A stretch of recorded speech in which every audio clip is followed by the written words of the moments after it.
Why did she stand perfectly still, even after the slap echoed across the entire parade ground? 1,000 Marines had heard it. Boots frozen, back straight, eyes forward. But every man there felt the same shock ripple through the formation. The fog hung low over Camp Pendleton that morning, rolling in from the Pacific like a slow gray tide. It swallowed sound, muted color, made the world feel smaller and colder than it really was. Lieutenant Kira Blackwell stood in the rear formation, 28 yards from the reviewing stand. 29 years old, 5'7", lean in the way that only came from carrying weight across mountains no one else wanted to climb. Her dress uniform was immaculate, creases sharp, boots polished, hair pulled tight, expression empty. On her wrist, just below her watch, a thin black band rested against her skin. She touched it sometimes when she needed to remember something important. Not now. Now she stood motionless. Rear Admiral Victor Crane had been speaking about warrior culture, about tradition, about honor, about preserving the spirit that built the greatest fighting force in history. His voice carried across the parade ground through the amplified speakers. Then it stopped. Mid-sentence. The silence felt wrong immediately. Kira could feel his eyes on her before she even saw him move. "Who was that?" he asked. Colonel Grayson answered quietly beside him. "Lieutenant Blackwell, sir, Navy. She runs the Advanced Tactics program." Crane's jaw tightened. "I didn't ask what she did." The microphone was still live. Every Marine could hear every word. "I asked who authorized a woman to stand in formation with Marines." Something tightened in Kira's chest. Not fear. Not exactly. Recognition. She had heard this tone before. Many times. "She's fully qualified, sir," Grayson said carefully. "One of our best instructors." Crane stepped down from the platform. "I'll be the judge of that." Boots struck pavement. Sharp. Measured. Getting closer. 1,000 Marines remained frozen, but attention shifted without permission. Everyone was watching now. Kira kept her eyes forward. Stillness had always been her strength. Control. Her father's voice echoed somewhere deep inside her memory. "Stay cold, baby girl." Crane stopped 2 feet away. "You don't belong here, sweetheart." The word landed harder than the insult. "This is a warrior's world." Silence answered him. That silence made him angrier. "You think you're tough." Still silence. "You think you've earned the right to stand here with real warriors." Kira looked straight through him. Flat eyes. Calm breathing. Empty face. Something about that look snapped whatever restraint he had left. His hand came fast. The crack echoed like a rifle shot. Her head turned with the impact. Metallic taste filled her mouth instantly. Blood touched her tongue. Drops fell onto the gray pavement below. But she didn't move. Didn't step back. Didn't raise a hand. Slowly, she turned her head back to center. Met his eyes again. Completely calm. That calmness unsettled him more than resistance ever could. For a moment, nobody breathed. An admiral had just struck an officer. In front of 1,000 witnesses. His voice shook with rage. "You're dismissed." Kira saluted. Perfect. Slow. Precise. Then she turned and walked away. Bootsteps echoed behind her. Steady. Measured. She didn't look at anyone. Didn't acknowledge the stares. Didn't acknowledge the silence. The bathroom door locked behind her with a soft click. Only then did she look at herself. Blood on her chin. Swelling already rising along her cheek. Split lip. She ran cold water, cleaned the blood away, pressed a wet towel against the cut. The physical pain meant nothing. She had known worse. Much worse. Hell week at Bud S. Cold water that stole your breath. Days without sleep. Men collapsing beside her. Men quitting. Men twice her size breaking under pressure. She hadn't broken.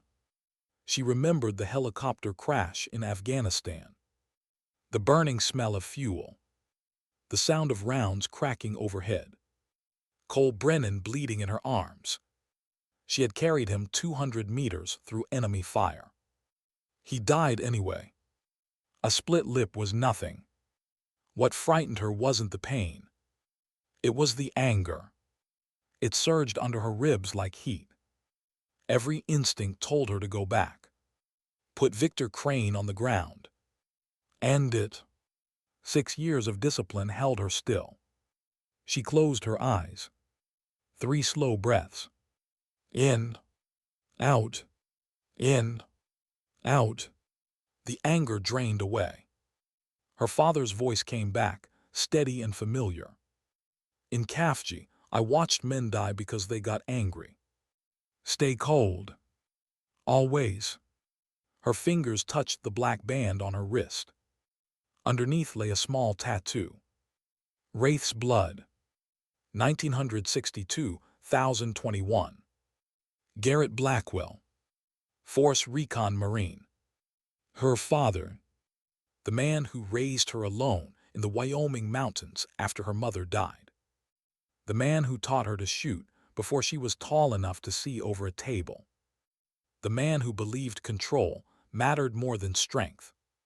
The man who made her promise she would never let anger decide anything. Today she had kept that promise. Her phone rang. Colonel Grayson. Lieutenant Blackwell, report to my office immediately. Yes, sir. She straightened her uniform. Walked out. Control restored. Silence intact. Crane was already there when she arrived. Standing by the window.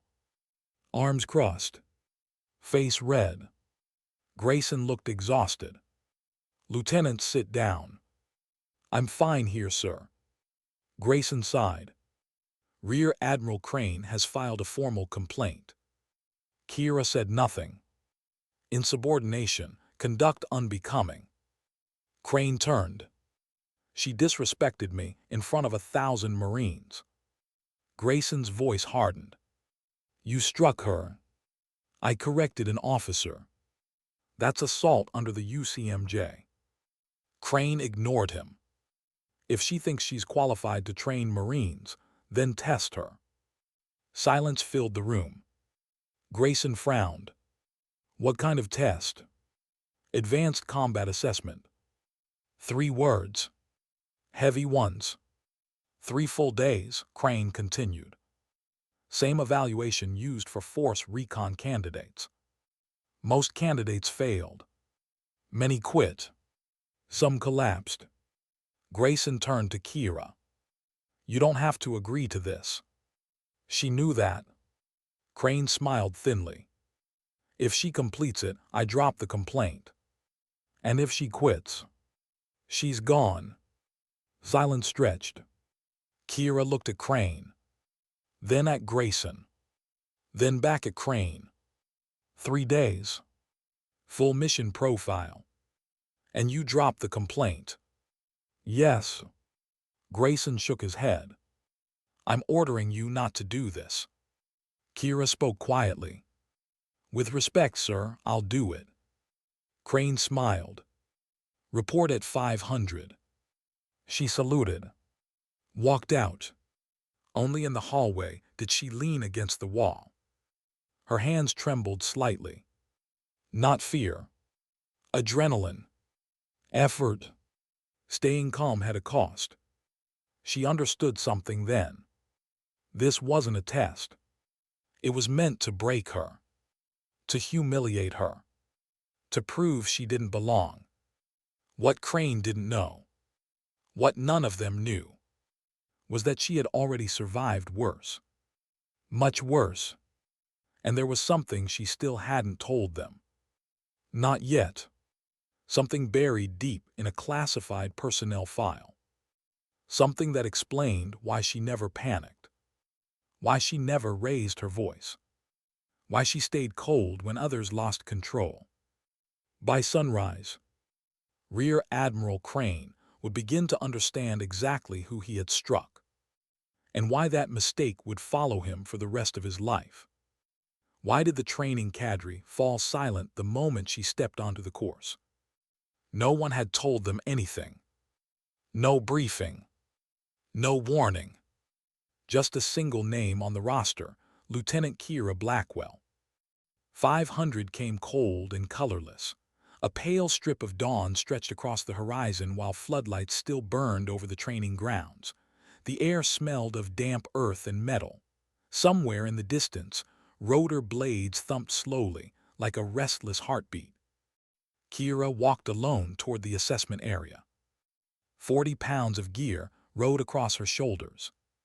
Rifle secured. Sidearm tight at her hip. Helmet strapped snug under her chin. Her cheek still ached from the slap. The swelling hadn't gone down. A thin purple shadow stretched along her jawline. She hadn't bothered covering it. Pain had a way of keeping a person honest.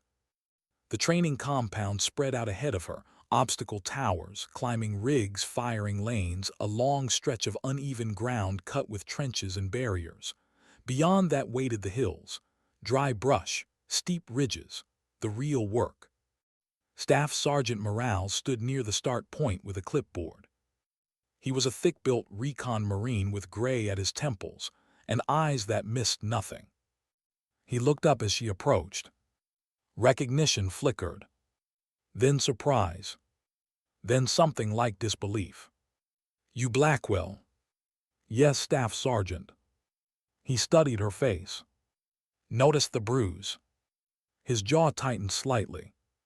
3-day assessment. "Yes." Morales nodded slowly. "You sure about that?"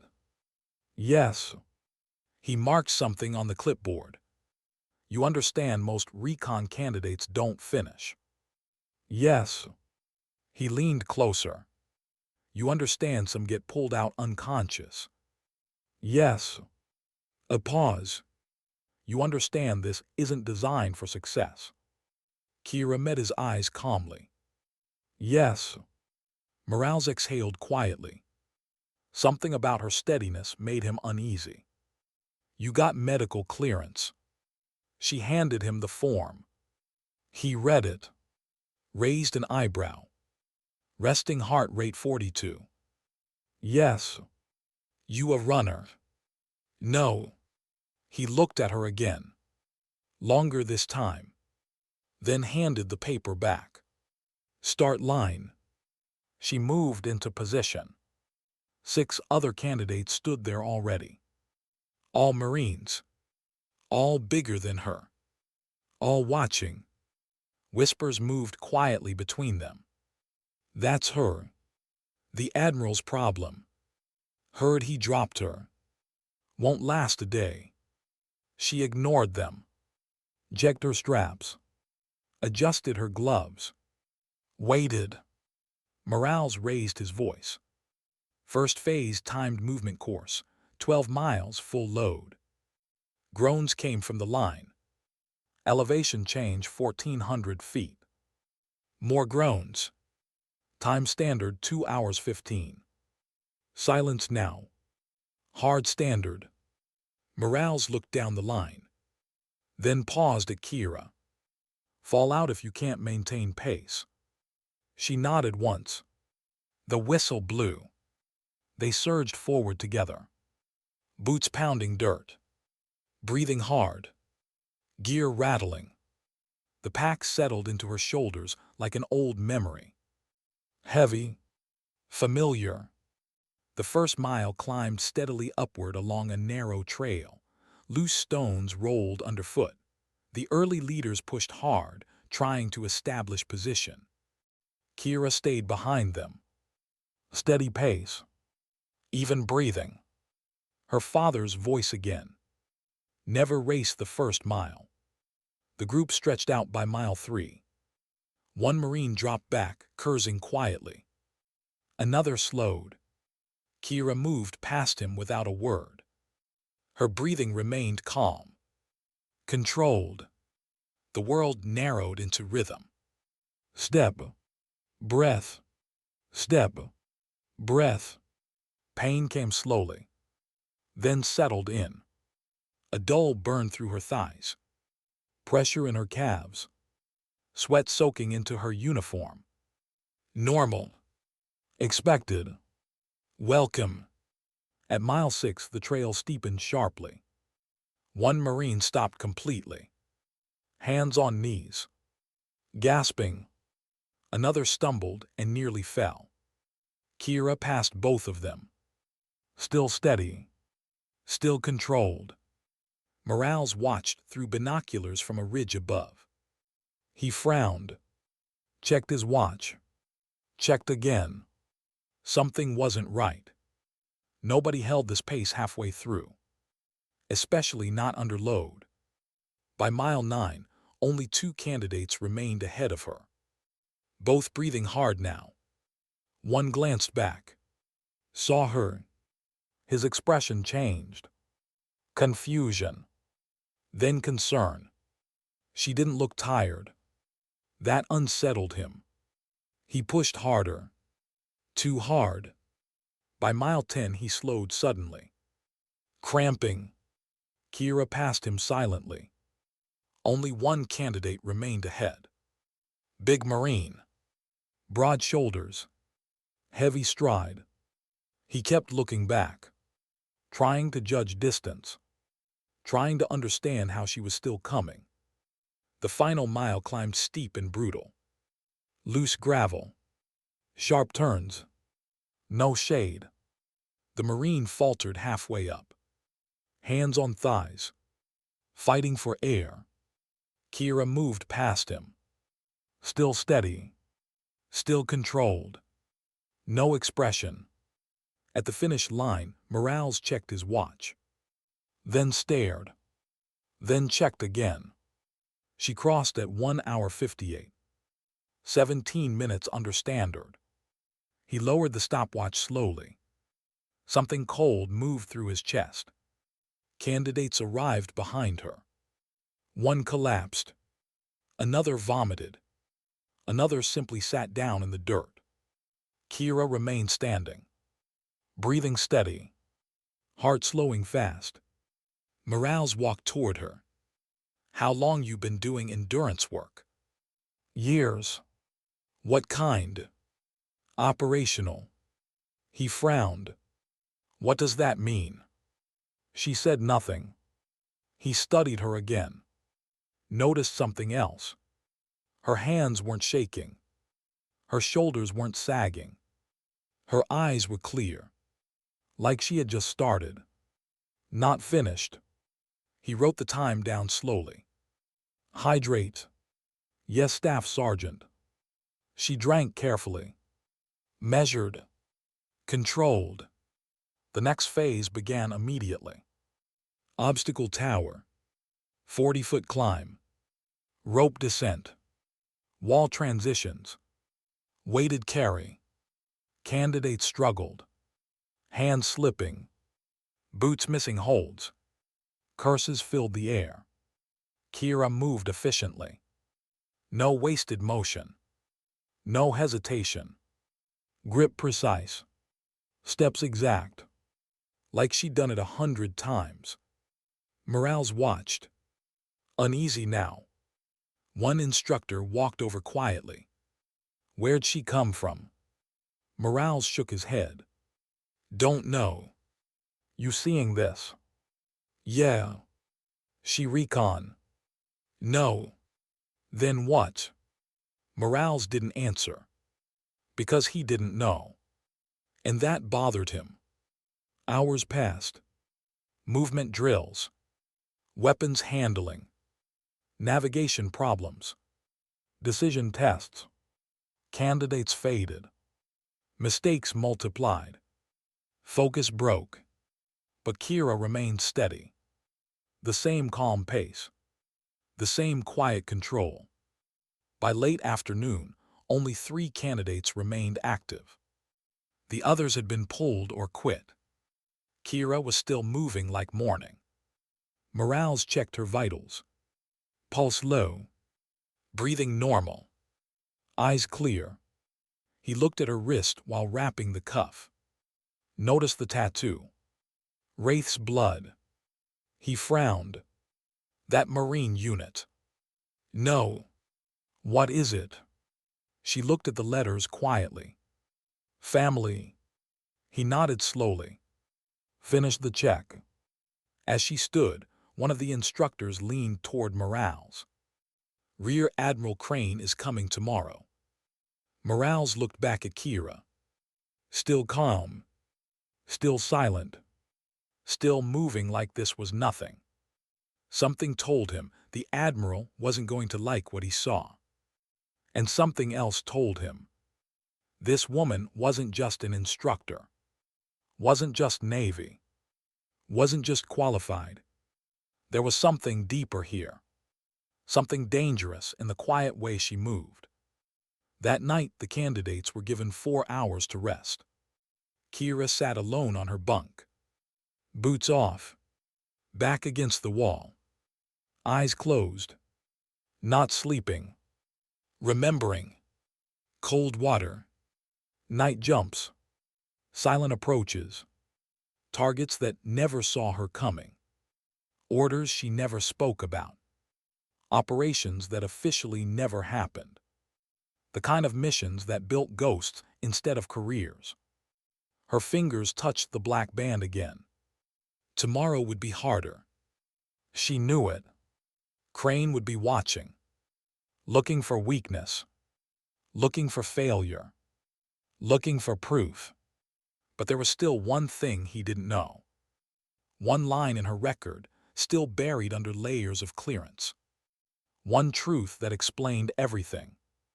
Tomorrow, someone was going to say the words out loud for the first time. And when they did, Rear Admiral Crane would realize exactly who he had tried to break. How long can silence protect the truth before someone decides to expose it? By the 3rd day, the base had returned to routine, at least on the surface. Boots struck concrete at dawn. Engines coughed awake in the motor pool. Orders echoed across the parade ground like nothing had happened. But beneath that rhythm, tension lingered. Conversations paused when she walked by. Some soldiers looked at her with quiet respect now. Others avoided eye contact completely. And a few, mostly officers, watched her the way people watched a problem that hadn't been solved yet. She felt it everywhere. The weight of being known, but not fully understood.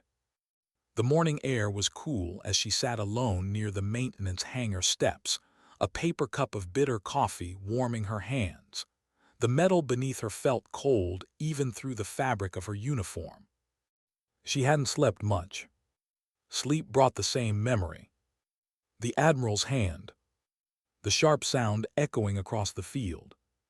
And the moment afterward, the one no one else understood. The moment she chose not to react. Not because she couldn't. Because she shouldn't. Her fingers tightened slightly around the cup. That decision had been harder than anything that came after. Violence would have been easy. Training would have taken over, muscle memory, reflex. It would have lasted 3 seconds. 3 seconds that would have destroyed everything she had worked for. Instead, she had stood still. And somehow that felt heavier. A voice broke the quiet. You always sit alone. She looked up. It was Sergeant Molina, communications specialist. Mid-30s, calm eyes, the kind of soldier who listened more than he spoke. He held his own coffee. She gave a small shrug. Less noise. He nodded and sat beside her without asking. For a while neither of them spoke. Wind moved softly across the hangar doors. Finally he said, most people would have swung back. She stared ahead. I know. Another pause. But you didn't. No. He studied her carefully. Why? She hesitated. Not because she didn't know the answer. Because answers revealed things. And revealing things created risk. Still, something about Melina felt steady. Like someone who understood the cost of silence. I wasn't there as a recruit, she said quietly. I figured. I wasn't there as a soldier either. He didn't interrupt. She looked down at her hands. I had orders. He absorbed that slowly. Orders to get hit. A faint smile touched her lips. Orders not to compromise the mission. That was closer to the truth. But not all of it. Because there was still something she hadn't told them. Not yet. Melina leaned back against the wall. Admiral's career might be finished. Her expression hardened slightly. I didn't report him. No, Melina said, you didn't have to. That part bothered her more than she expected. Because she never wanted revenge. Never wanted headlines. Never wanted attention. Just the mission. Always the mission. And now the mission was moving forward. Which meant the quiet days were ending. She stood. Melina looked up. Deployment. She gave a small nod. Soon. He watched her walk away. And for the first time he looked worried. The operations building smelled faintly of printer ink and stale air conditioning. Inside briefing room 3, 6 chairs circled a narrow table. 5 were filled. 1 remained empty. The officers spoke quietly among themselves. Low voices. Careful tones. They were waiting. When she entered, the conversation stopped instantly. 5 pairs of eyes turned toward her. Colonel Harris gestured toward the empty seat. Have a seat. She did. A folder lay in front of her. Unopened. Harris studied her. You understand why you're here? Yes, sir. Your attachment orders have been confirmed. The room shifted subtly. One officer leaned forward. Joint operation. Harris nodded. She opened the folder. Satellite photos. Terrain analysis. Movement patterns. Supply routes. Her pulse slowed. Familiar ground. This was where she belonged. Not parade grounds. Not public incidents. Here. In quiet preparation. High-altitude sector, Harris said. Remote, minimal support. Exactly what she expected. Another officer spoke. You'll be inserted with a reconnaissance unit. She listened. Memorizing. Distances. Timelines. Extraction windows. But then Harris added something new. You'll operate under restricted identity. That made her look up. Sir. No official designation, he said. Minimal documentation. The room felt smaller suddenly. You understand what that means? Yes. She did. If something went wrong, she wouldn't exist. No record. No explanation. No rescue guaranteed. Her chest tightened slightly. Not fear. Something quieter. Lonelier. Still. She nodded. I understand. Harris watched her closely. As of this moment, your previous assignment is classified. Which meant the incident, the Admiral, the parade ground. All of it would disappear into paperwork. Like it never happened. Strange how something so loud could vanish so easily. Any questions? Harris asked. She shook her head. But inside, one question remained. The same one she had carried since the beginning. Why her? There were others more experienced, more decorated, more visible. But they chose her. Again, because of what she could do, or because of what she could endure. The answer remained just out of reach. And maybe that was intentional. That night she packed in silence. Minimal gear, essential equipment, nothing personal except one photograph folded inside a small waterproof sleeve. She paused before putting it away. A younger version of herself. Before the training, before the missions, before she learned how quiet strength had to be, before she learned that sometimes respect came too late to matter. Her thumb brushed the edge of the photo. Then she sealed it away. A knock came at the door. She froze, only for a moment, then opened it. Colonel Harris stood there, unexpected. He looked older in the dim hallway light. More tired. "Walk with me," he said. They stepped into the cool night air. The base was quieter now, lights glowing against the dark.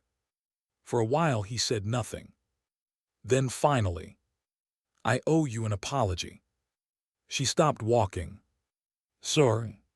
"For what happened?" She held his gaze. "You weren't at fault." "No," he said softly, "but I was responsible." That mattered more than she expected. Because responsibility was rare.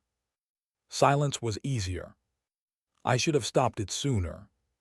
She nodded once. Not forgiveness. Not resentment.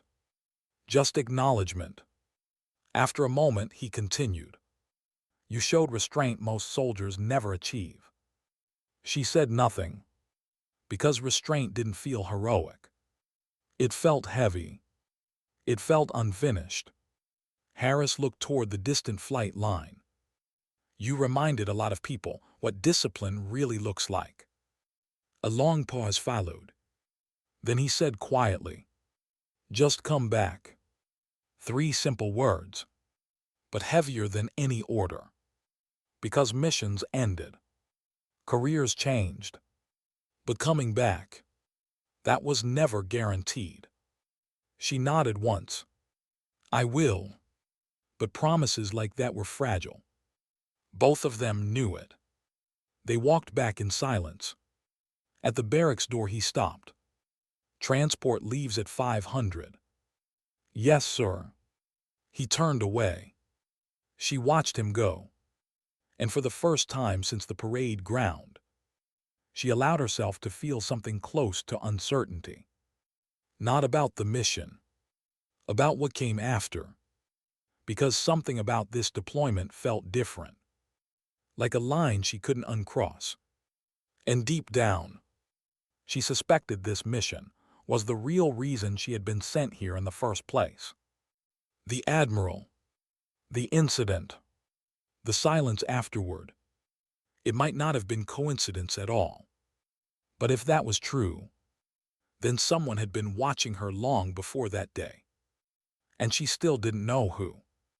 Why did the mountains look peaceful from a distance, when everyone who worked there knew they were anything but? The helicopter dropped below the cloud line just after sunrise.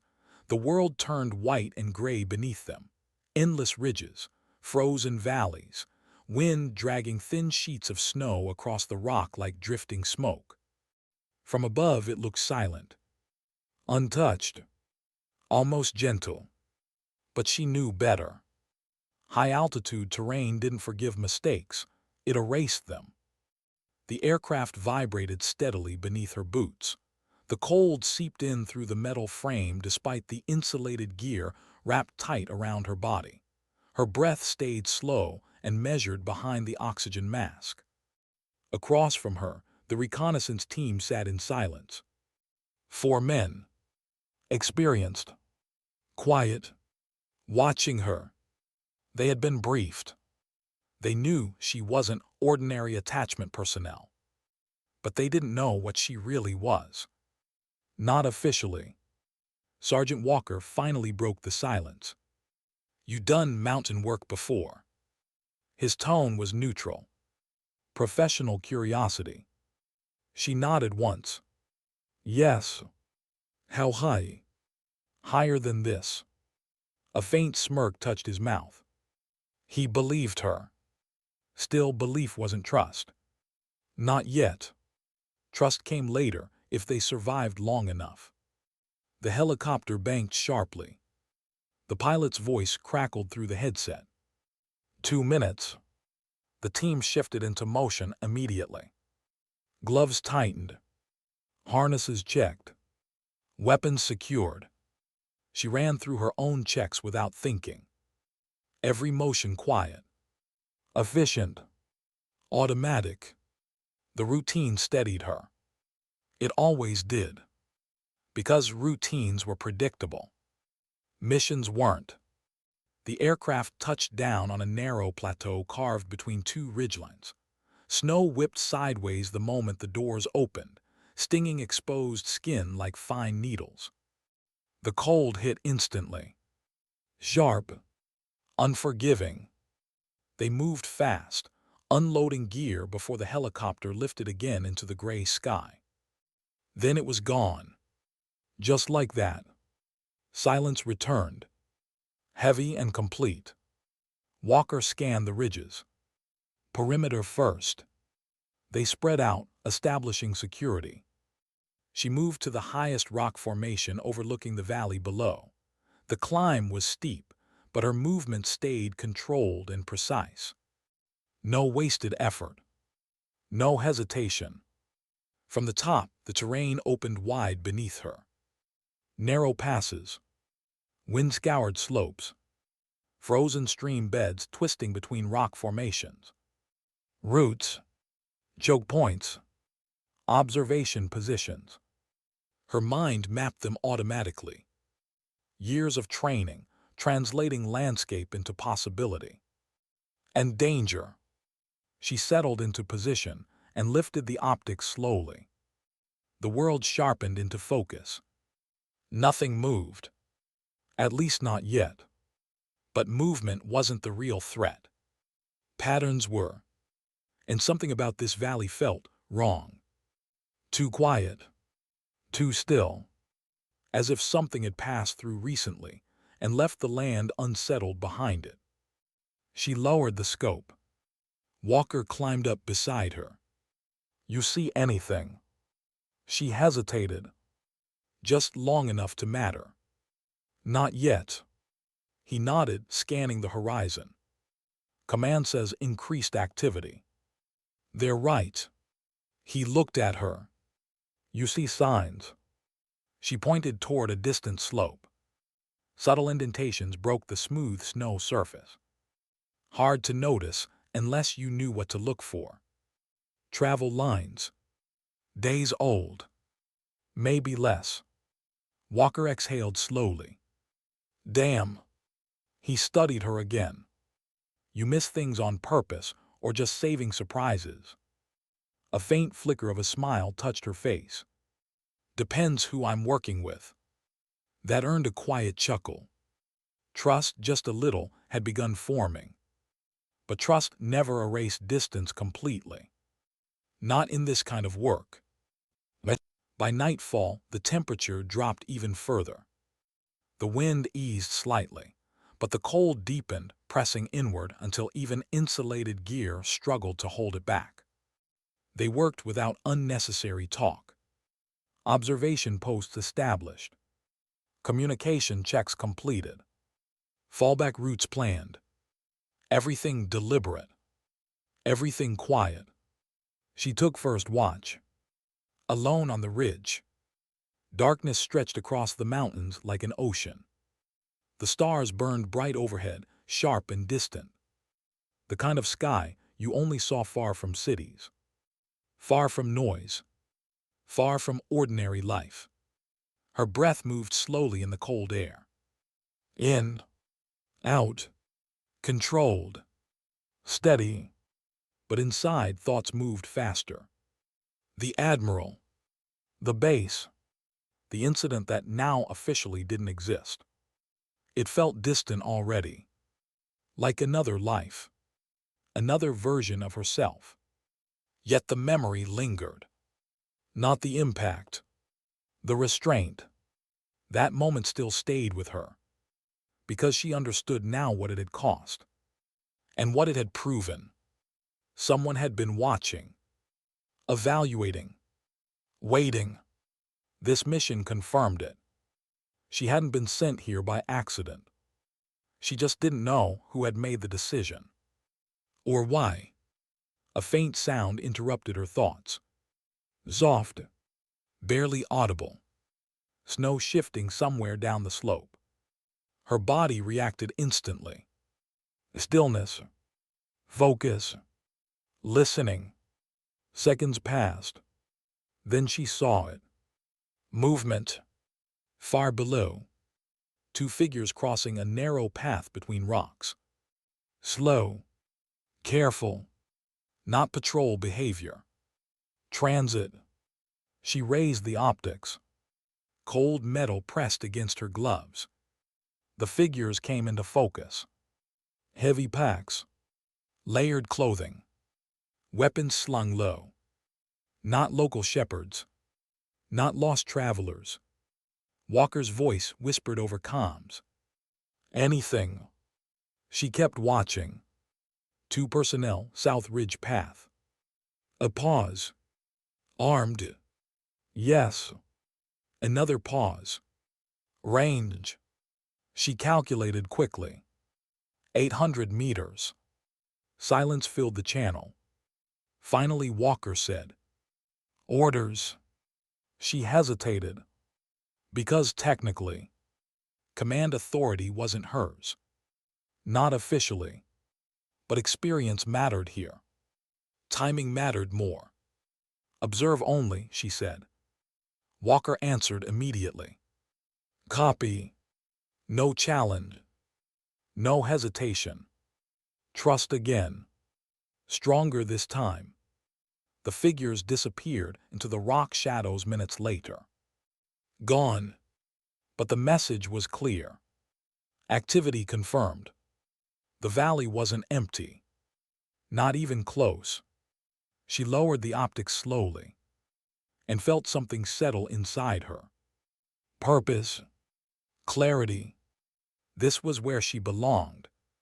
Not ceremonies. Not recognition. Not confrontation. Here, where quiet decisions mattered. Where restraint and action balanced on the same edge. But as she settled back into position, another thought surfaced, quieter and harder to ignore. If infiltration teams were already moving through the valley, then the timeline command gave them was wrong. Which meant one thing. The operation had already begun. And they were late. Why would command send only 5 soldiers into a valley that was already alive with movement? The realization sat heavy in her chest long before dawn came. The mountains held their silence, but it no longer felt empty. It felt occupied, waiting. She remained on watch long after her scheduled shift ended. Walker climbed up the ridge, boots crunching softly through the crusted snow. You're overdue, he said quietly. She lowered the optics but didn't stand. They passed through faster than expected. Walker settled beside her. You think they're scouts? She shook her head slightly. Too heavy. Supply runners. No. He waited. Because he understood now, she spoke carefully for a reason. Finally she said, advance element. Walker exhaled slowly. That early? She nodded.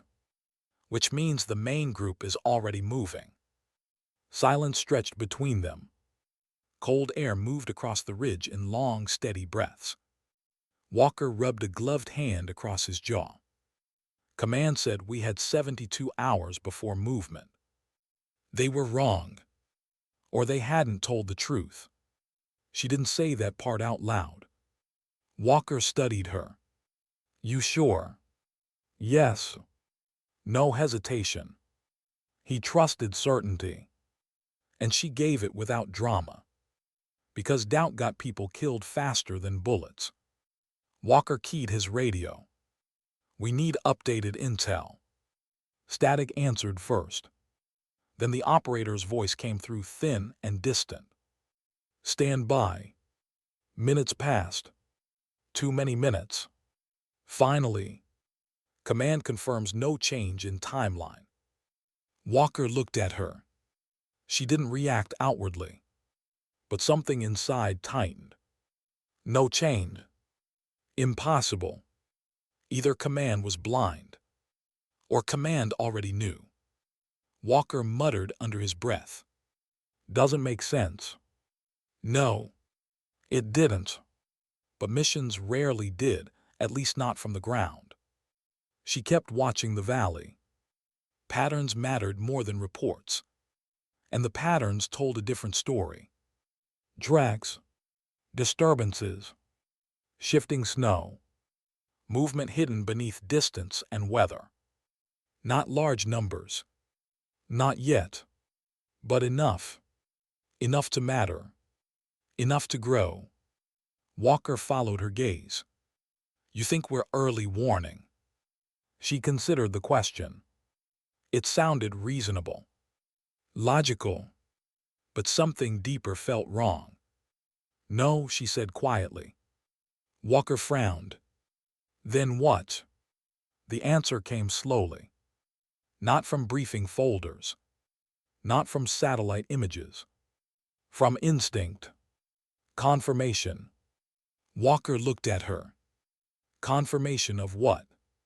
She didn't answer, because the thought forming inside her felt too heavy to speak. Not yet. By midday, the weather shifted.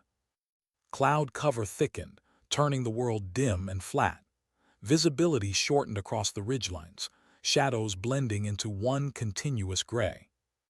The mountains seemed closer now. More enclosed.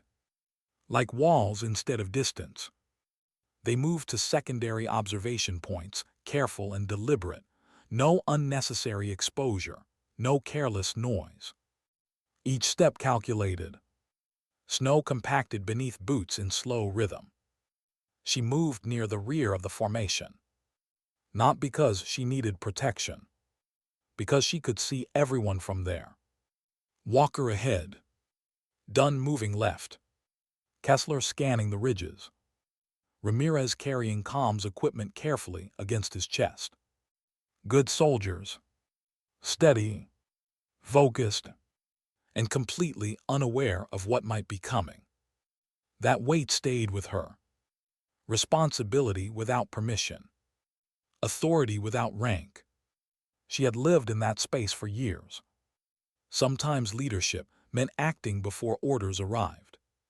Sometimes it meant waiting when action felt right. Knowing the difference. That was the hard part. They reached the secondary ridge, just before afternoon faded into early evening light. Wind returned in slow, rising currents.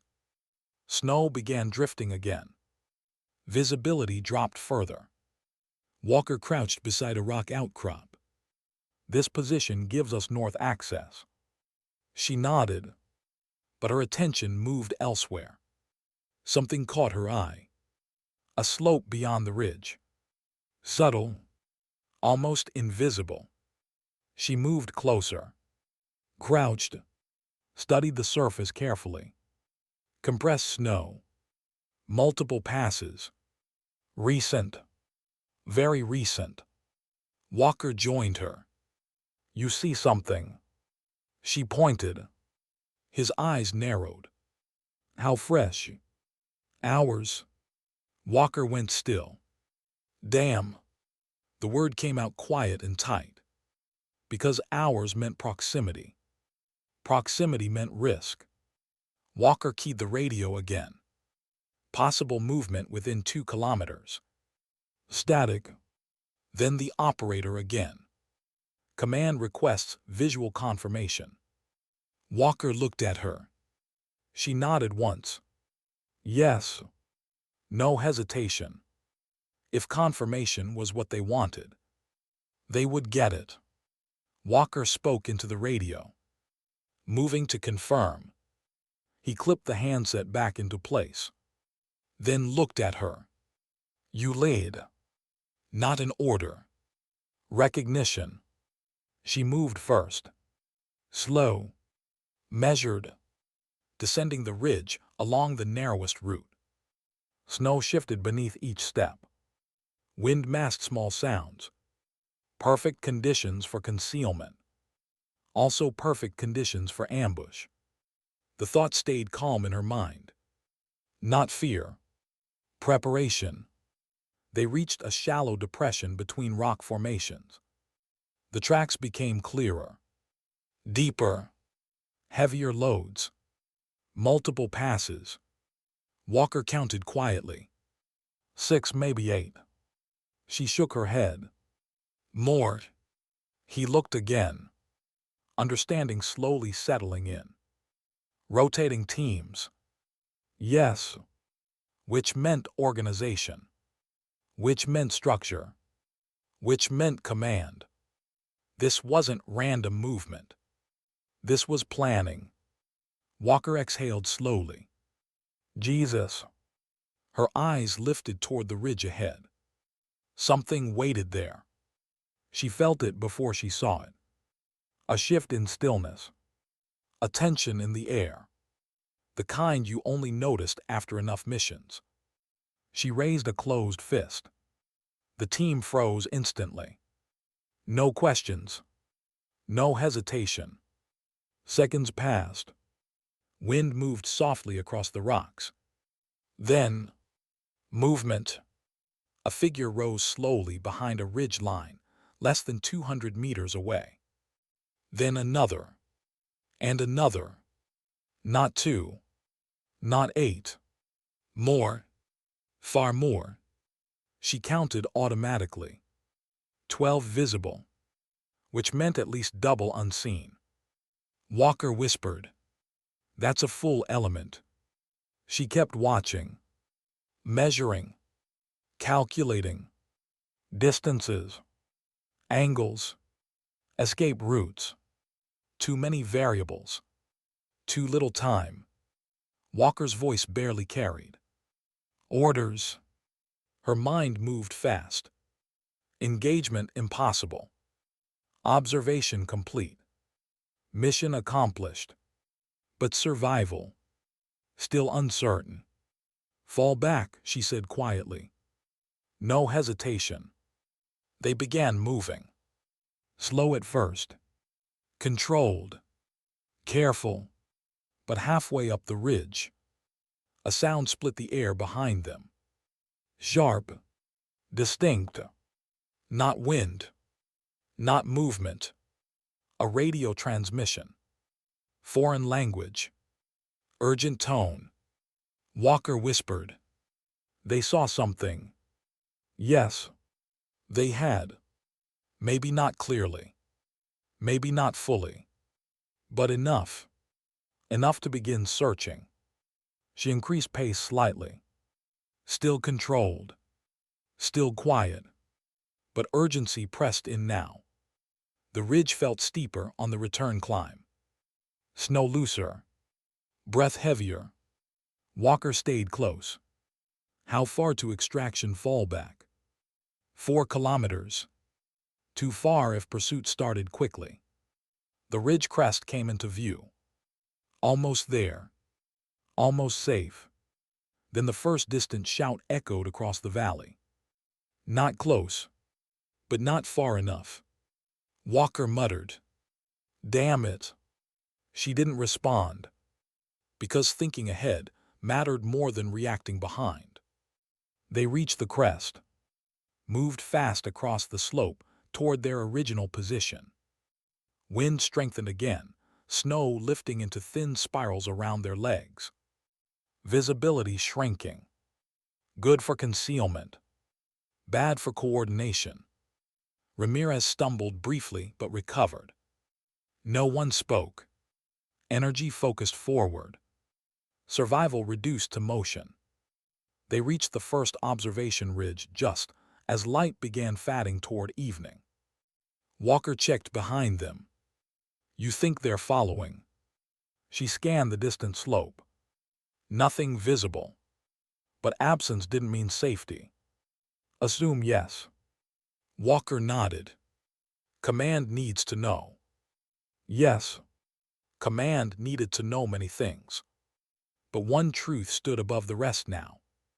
This wasn't reconnaissance anymore. They had confirmed what Command wanted. And confirmation meant something else usually followed. Escalation. She keyed the radio herself this time. Voice steady. Professional. Confirmed multiple elements operating in sector. Strength estimated platoon plus. Organized movement patterns. Static crackled. Then the operator answered. Command acknowledges. A pause. Then, hold position and continue observation. Walker stared at her. She stared back. Because both of them understood what that order meant. Stay. Watch. Wait. Even now. Even after being seen. Even after confirming enemy presence. Walker whispered. That's insane. She said nothing. Because sometimes missions demanded things that didn't make sense from the ground. But as darkness settled across the mountains, another realization formed quietly inside her. The Admiral. The parade ground. The restraint. The selection. The classified orders. None of it had been random. They hadn't chosen her just to observe. They had chosen her because they knew she would stay. Why would anyone stay on a frozen mountain after knowing they had already been seen? Night closed around the ridge like a slow curtain. The wind rose again, carrying thin waves of snow across the rocks, erasing footprints almost as quickly as they were made. The temperature dropped hard after sunset, the kind of cold that slipped past gloves and layers and settled deep into the bones. Still they stayed.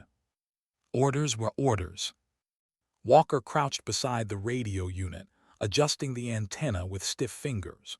Ramirez monitored the signal strength in silence. Dunn and Kessler rotated security watch along the perimeter, movement slow and deliberate against the wind. She returned to the ridge alone. The same observation point. The same stretch of valley below. But it no longer felt like the same place. Earlier it had been quiet. Now it felt awake. Somewhere out there, movement continued, organized, intentional, invisible against darkness and terrain. She lifted the optics.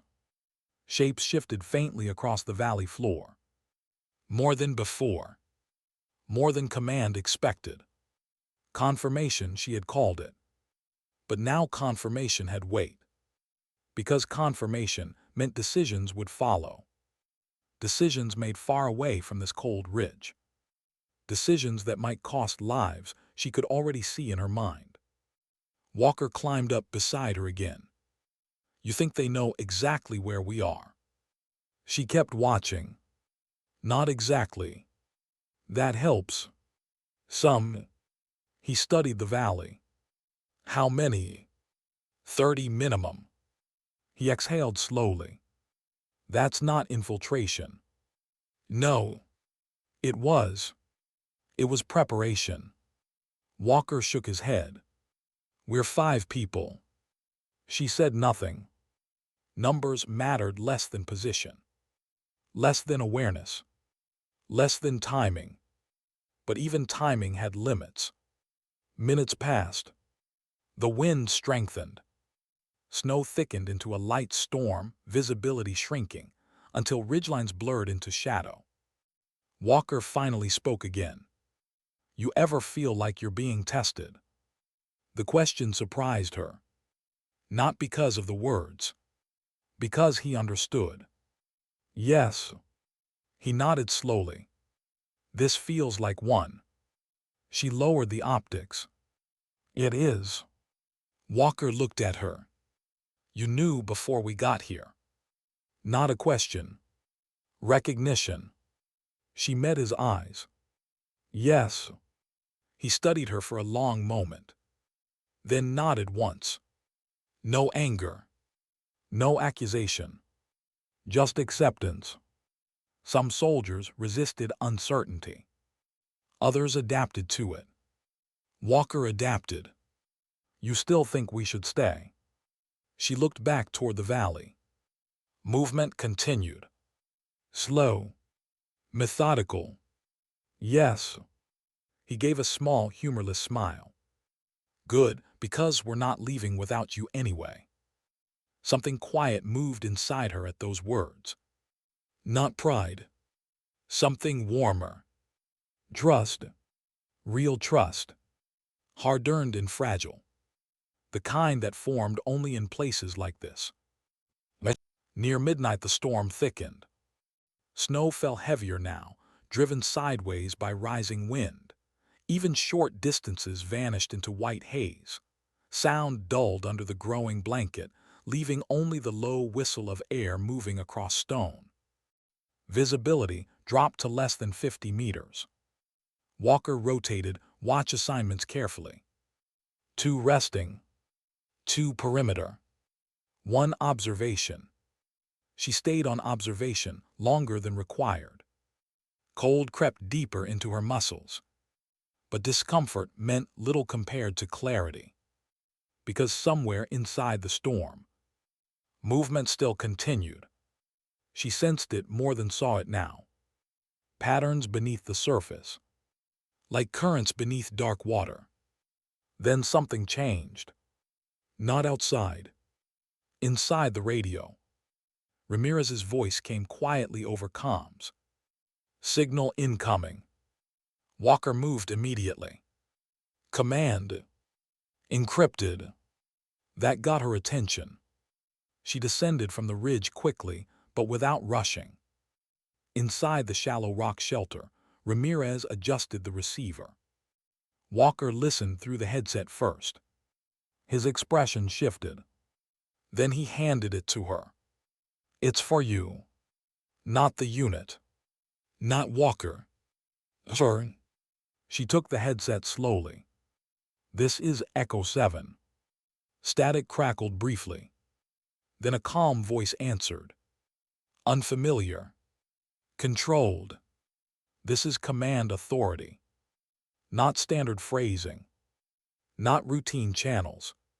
Her pulse stayed steady. Go ahead. You have completed confirmation. Yes. We require final assessment. Final. The words settled heavily. She spoke carefully. Enemy strength exceeds projections. Organized platoon-level movement confirmed. Additional elements probable. A short pause. Then, can you hold observation until dawn? She considered. Truth mattered here. Not confidence. Yes. Another pause. Then the voice said something unexpected. You were selected because you would understand the importance of restraint. The words landed quietly, but their meaning ran deep. The parade ground. The Admiral. The moment she chose control instead of reaction. They had known. All along. This mission required discipline, the voice continued. You demonstrated that. Silence filled the channel. Then one final instruction. Extraction at first light. The line went dead. She removed the headset slowly. Walker watched her. Well, extraction confirmed. Relief passed quietly across the shelter. Subtle. Controlled. But real. Walker leaned back slightly. Finally. Yes. Finally. But she remained still. Because something about the conversation lingered. They had tested her. Measured her. Selected her. Not for strength. Not for speed. For restraint. Walker noticed. What is it? She shook her head slightly. Nothing. But that wasn't entirely true. Because understanding brought a different kind of weight. And responsibility didn't end with extraction. Dawn came slowly. Gray light spread across the ridges as the storm weakened and wind settled into a steady whisper. Fresh snow covered the valley below in smooth, untouched layers, hiding every track, every sign of movement from the day before. As if nothing had ever been there. They prepared quietly. Equipment packed. Positions cleared. Nothing left behind. Standard procedure. Walker scanned the horizon. You think they'll move today? Yes. How fast? Fast enough. He nodded, because that matched what he had seen. The distant thump of rotor blades reached them just after sunrise. Faint at first, then growing. The helicopter emerged over the ridgeline like a dark shape against pale sky. Right on time. Walker allowed himself a small smile. Never thought I'd be this happy to hear that sound. They moved toward the landing zone quickly but controlled. No unnecessary motion. No careless exposure. Even now. Because missions ended safest when treated like they hadn't yet. The helicopter touched down in a swirl of snow and noise. They boarded fast. Gear secured. Harnesses clipped. Then liftoff. The ridge dropped away beneath them. The valley stretched wide below. Quiet again. Distant again. As if it had never held danger at all. Walker leaned back in his seat. We did good. Yes. They had. But success felt quieter than expected. Because missions rarely ended cleanly. Loose threads remained. Questions unanswered. The helicopter climbed higher into open sky. The mountains shrinking below. Walker looked at her. You think they'll tell us what this was really about? She watched the ridges fade into distance. No. He chuckled softly. Yeah, figured. Silence settled inside the aircraft. Engine steady. Air thin and bright around them. And for the first time since the parade ground, the weight inside her began to ease. Not disappear. Just settle. Because she understood now. The Admiral. The humiliation. The restraint. The silence afterward. None of it had been meaningless. Sometimes strength wasn't loud. Sometimes discipline changed things no one ever saw. Sometimes dignity never demanded recognition. It simply endured. And sometimes the strongest soldier in the room wasn't the one who struck first, but the one who chose not to.